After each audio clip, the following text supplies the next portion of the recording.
कछुओं का जीवन चक्र और सर्वाइवल के लिए कठिन स्ट्रगल। रात का समय होता है और शांत समंदरी तट और किनारा।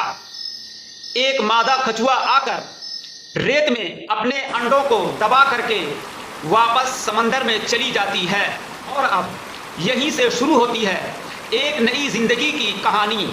अब रेत में दबे हुए इन अंडों के भीतर 40 से लेकर 60 दिनों के बाद आहिस्ता आहिस्ता डेवलप होती है लाइफ और जिंदगी।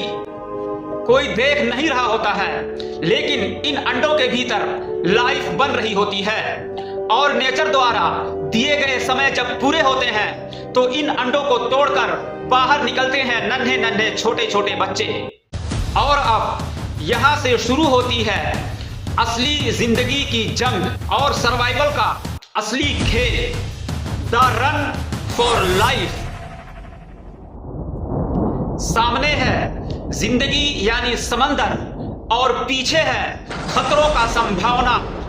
अब अगर ये बच्चे जरा भी चूके तो हो सकता है इनके लाइफ का द एंड, क्योंकि ऊपर से पक्षियों के हमले का डर लगातार बना रहता है और सामने रास्ते में खूंखार केकड़े अपने चंगुल को फैलाकर इन बच्चों का वेट कर रहे होते हैं।